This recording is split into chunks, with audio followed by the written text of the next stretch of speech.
Ok, continuamos.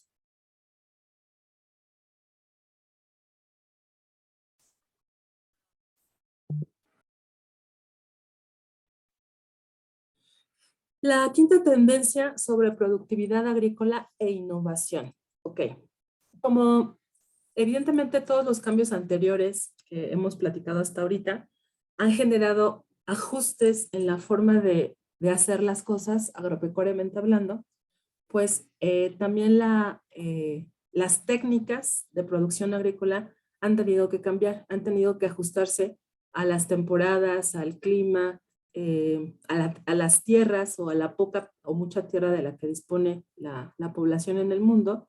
Y esto es justamente lo que menciona esta tendencia, ¿no? O sea, cómo hacer para poder generar los productos que antes el clima, por ejemplo, permitía generar, ¿no?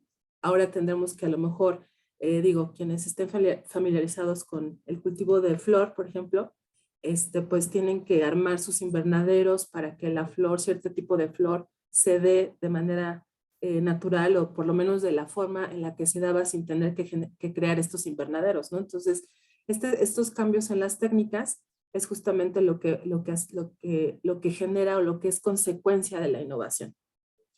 Nada más que aquí no todas las personas están capacitadas para generar nuevas formas de cultivar los alimentos, de cuidar los animales, de procurar no extenderse demasiado en las tierras y pues por un objetivo económico desatender otro, etcétera, ¿no? Y esto también ocasiona que se genere o que se buscan nuevas formas de invertir en capacitación de personas que se dedican al campo o al cultivo de las tierras para que generen estas nuevas formas de hacer las cosas. La tendencia 6 o sexta es sobre plagas y enfermedades transfronterizas. ¿Qué son las enfermedades transfronterizas? Es un nombre un poco peculiar porque hace referencia a las enfermedades que pues no son propias, por decirlo así, de México, ¿no? Sino que han viajado de justamente otras fronteras hacia el país, contagiando a los plantíos, a los sembradíos, a los animales, ¿no? Entonces, que antes esas enfermedades, pues en México jamás se veían, ¿no? Entonces, ese tipo de plagas y enfermedades diferentes a las cotidianas de ciertos lugares es justamente la tendencia mayormente dañina, obviamente, para la economía mexicana en este caso. Aquí la propuesta es qué se hace o cómo se trata este tipo de plagas o de contagios para los sembradíos y demás, los animales, de tal forma que podamos mantener el equilibrio que antes teníamos o por lo menos controlar este tipo de situaciones. Esto evidentemente pone en riesgo la seguridad alimentaria en las zonas afectadas y tienen amplias consecuencias económicas, sociales y ambientales. La séptima tendencia son conflictos, crisis y desastres naturales. Bueno, evidentemente la violencia, las guerras, no sé, las inundaciones, etcétera, son situaciones que demeritan y que afectan en gran medida todo lo que es pues la alimentación, la nutrición de las poblaciones en diferentes partes del mundo. Por ejemplo, la última década se ha visto marcada por un aumento en el número de conflictos que a su vez agravan la inseguridad alimentaria y la malnutrición, el número de desastres naturales, lo que decíamos del cambio climático, entre otras cosas. La tendencia 8 pues es la pobreza, la desigualdad e inseguridad alimentaria. Mientras la pobreza extrema disminuye a nivel mundial, en el África subsahariana hay más personas en situación de pobreza extrema hoy en la década de 1990. Quizá podamos pensar, bueno, mientras esté hasta allá, no nos afecta, pero la verdad es que todos pertenecemos a un esquema económico, político y mundial que de alguna manera influye en la forma en que cada país maneja su dinámica alimenticia y alimentaria. Entonces, lo que pasa en otro lado, muy lejano o no, sí afecta a nuestra forma de vivir y a la forma en que hacemos frente a las diferentes situaciones o crisis que podamos vivir, ¿no? Económicas, políticas, sociales. Entonces, Finalmente, la agricultura, por ejemplo, alivia la pobreza y el hambre en las zonas rurales, pero no es suficiente. O sea, está el hecho de que, ok, pues si no tienes dinero para comprar comida como país, pues siémbralo, ¿no? Genéralo tú, pero si ni siquiera hay tierras para generarlo, pues ahí entramos en un gran problema. Entonces, a medida que las mejoras en la seguridad alimentaria influyen en el aumento del poder adquisitivo, se precisa un enfoque de doble vía que combine las inversiones en protección social con inversiones en actividades pro pobres, ¿sí?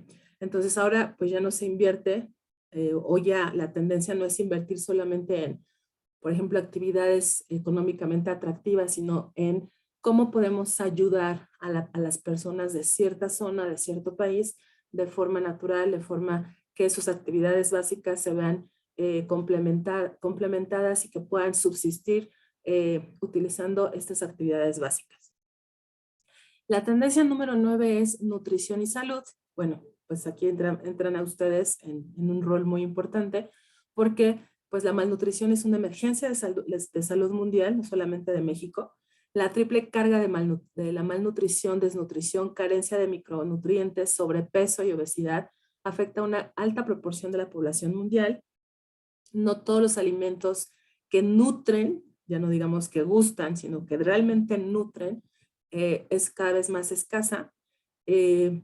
También pues esta parte de desigualdad económica en ingresos, por ejemplo, también repercute en la forma en que se nutren o se alimentan las personas.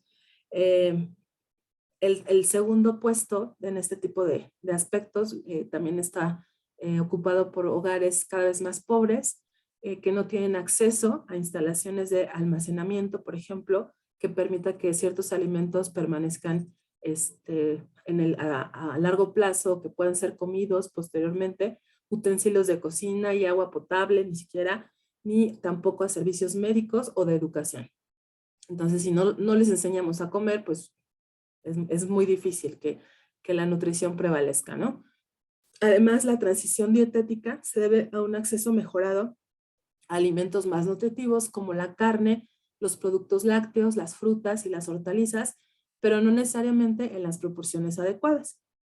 Esta tendencia, junto con la aceleración en el consumo de alimentos procesados, que contengan sal, azúcar, etcétera, ha suscitado preocupación por el cambio hacia dietas menos saludables y la prevalencia de sobrepeso y la desnutrición.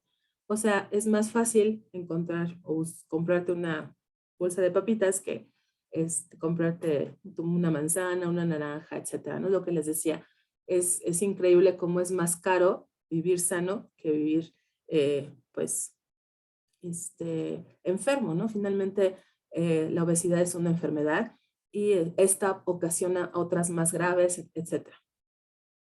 La tendencia número 10 son los cambios estructurales y el empleo. Evidentemente, simplemente la pandemia vino a cambiar radicalmente los trabajos, ¿no? Los sistemas económicos, la forma en que hacemos o que generamos ingresos, etcétera. Entonces, este tipo de cambios no todos han podido ajustarse, han podido alcanzar el ritmo de cambio que se ha generado por situaciones, en este caso, sanitarias. Entonces, por ejemplo, hay pequeñas empresas no agrícolas que pueden o no generar empleo para las personas, especialmente para los jóvenes. En el caso de que lo puedan hacer, se abordan ahora también las limitaciones financieras o institucionales que puedan tener por ser pequeñas empresas, ¿no?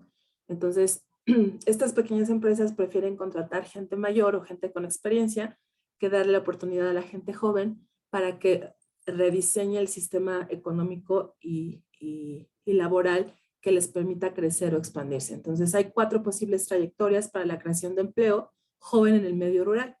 El trabajo a tiempo completo, en la explotación familiar, o sea, que todo el tiempo estén ahí en la granja o en el terreno de la familia, etcétera. Trabajo agrícola a tiempo parcial, combinado con el trabajo en empresas familiares de distintos sectores. Empleo remunerado en la agricultura y el empleo a tiempo completo en empresas familiares no agrícolas. Esos son algunos de los cambios estructurales en el empleo. La tendencia 11 pues es la migración y la feminización de la agricultura. aquí pues siento que es una muy buena oportunidad para las mujeres porque esta actividad que antes se le daba generalmente a los hombres, pues ya ha integrado también a las mujeres. Se prevé que la pobreza, el cambio climático, los conflictos y la competencia por los recursos naturales aumenten el número de migraciones por situaciones de dificultad. La feminización de la agricultura aumenta la carga de trabajo para las mujeres, pero también proporciona oportunidades. La tendencia 12 son cambios en los sistemas alimentarios, pues la fabricación de alimentos, su distribución, su logística, la cadena de valor alimentaria implica una mayor huella ecológica, lo que les decía anteriormente. O sea, por tapar un hoyo generamos otro, por ejemplo, en lo que es las tierras, los bosques, etcétera. La utilización de ciertas tecnologías no bien planeadas, no bien pensadas, pues afecta a otros aspectos, ¿no? de la vida cotidiana. Por ejemplo, las emisiones de dióxido de carbono, entre otras cosas, pero también hay tecnologías muy amigables al medio ambiente con bajas emisiones en las etapas primarias de producción que compensa las emisiones que afectan al medio ambiente. La tendencia 13 es la pérdida y desperdicio de alimentos. A nivel mundial, en torno a 1/3 de todos los alimentos producidos se pierde o se desperdicia. Otro síntoma de la deficiencia de nuestros sistemas alimentarios es que en torno a 1/3 de todos los alimentos producidos se pierde o desperdicia en algún punto de la cadena alimentaria.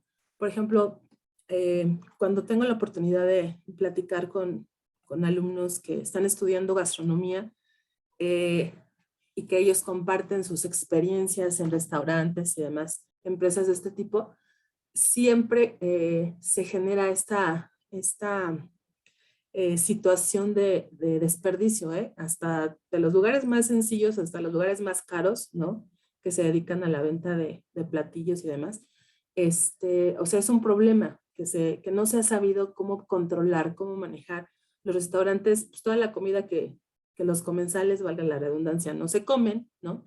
En lugar de reutilizarla, a lo mejor no para crear otros platillos y volverlos a vender, sino, no sé, como composta o para donarla a lugares que lo necesiten, etcétera, lo que hacen es tirar la comida, ¿no? Entonces, es un problema muy frecuente no solamente en México, sino en varias partes del mundo y que es finalmente también una tendencia a nivel mundial en este aspecto nutricional. La tendencia 14 es la gobernanza para la seguridad alimentaria y la nutrición. En esta infografía les quise sintetizar lo que se resume en el texto de la diapositiva. La voy a hacer un poco más grande. ¿Qué es la seguridad alimentaria? Se refiere a el derecho humano y universal, ¿no? Que repercute global, individual y transversalmente con respecto a cómo cada persona desarrolla su salud y su bienestar social, cubriendo o a pesar de la pobreza que pueda o no tener esa persona o esos individuos. El tema que aborda también la seguridad alimentaria es la desigualdad socioeconómica, la volatilidad en el precio de los alimentos. Volatilidad significa que cuando, por ejemplo, aquí en Toluca el queso Oaxaca puede costar tal precio, a lo mejor en Oaxaca, que es de donde viene ese tipo de queso, es más barato. O sea, ¿cómo es posible que en el mismo país sea tan disparado la diferencia entre el precio de un producto y otro? ¿No? Que cambie, por ejemplo, si en cierto periodo, cierto mes, el precio de cierto producto es tal, al siguiente mes suba tanto o se abarate en demasía, ¿no? Esos cambios tan radicables son o se refieren a la volatilidad de los precios de los alimentos, y eso es es una de las principales preocupaciones de la seguridad alimentaria, es decir, cómo las empresas, ¿qué van a hacer para que esa volatilidad no se dé?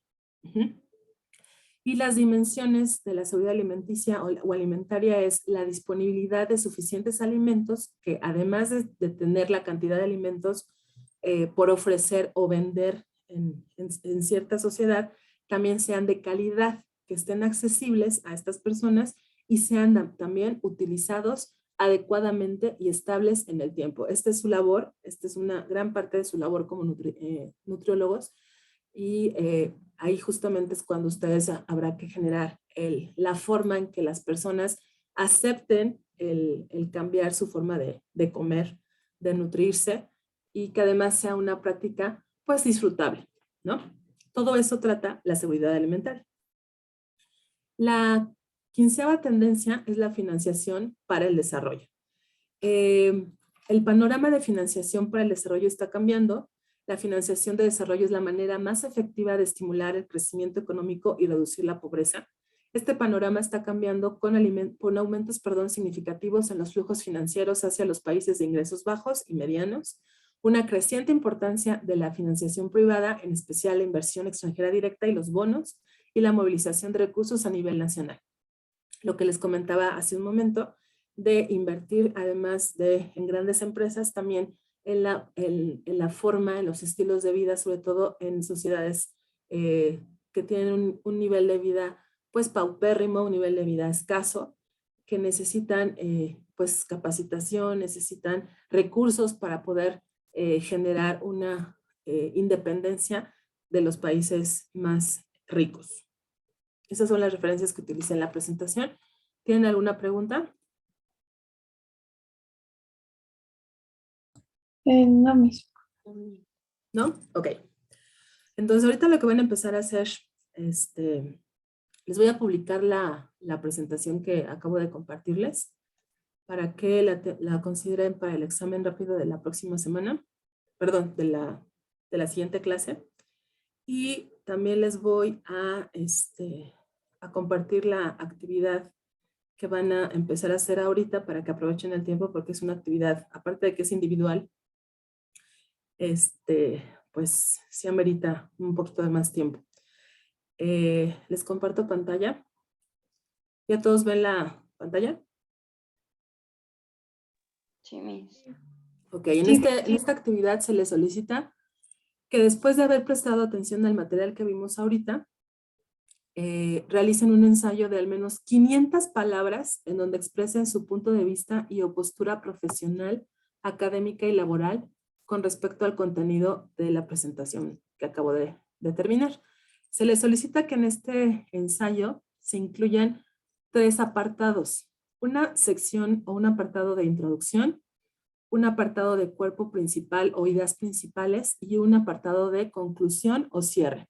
Estas secciones aquí, ojo, mucha atención, no deberán subtitularse. O sea, tienen que encontrar, por eso es, quiero apelar a su habilidad de escritura, tienen que escribir de tal forma que se note, sin que pongan introducción, punto y aparte. No, o sea, sin que pongan ese subtítulo, se lea cuál es la sección de introducción y se lea cuál es la sección de ideas principales y se lea cuál es la sección de conclusiones. O sea, de manera implícita se entienda cada sección sin necesidad de hacer el apartado de cada uno. ¿Está claro esta parte? Sí.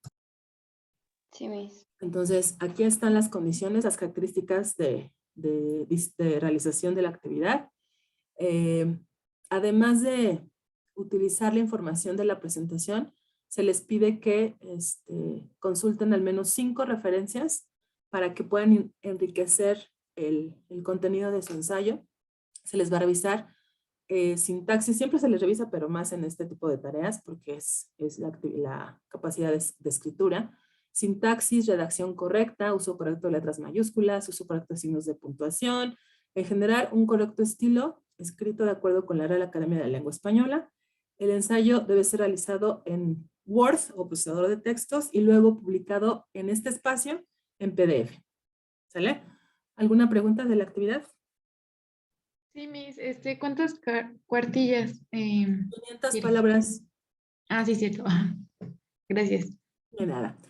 ¿Alguien más que tenga alguna pregunta? No mismo. ¿No? No, Miss.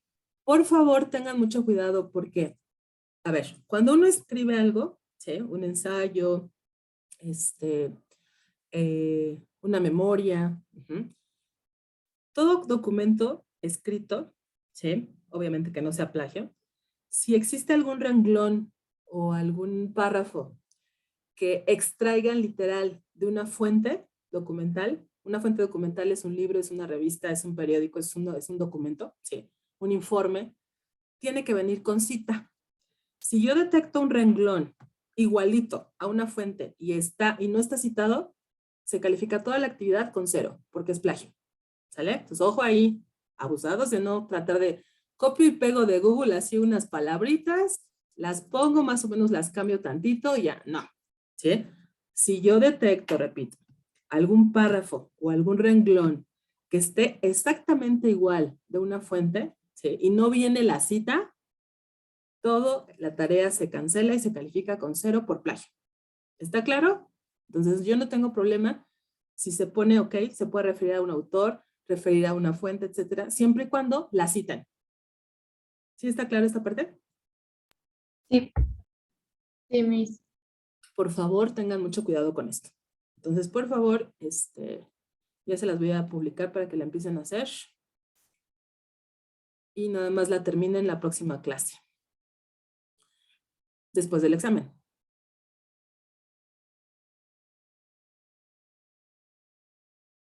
Ok, ya está. Entonces, a trabajar, por favor, en lo que se termina la clase. Ok, Miss.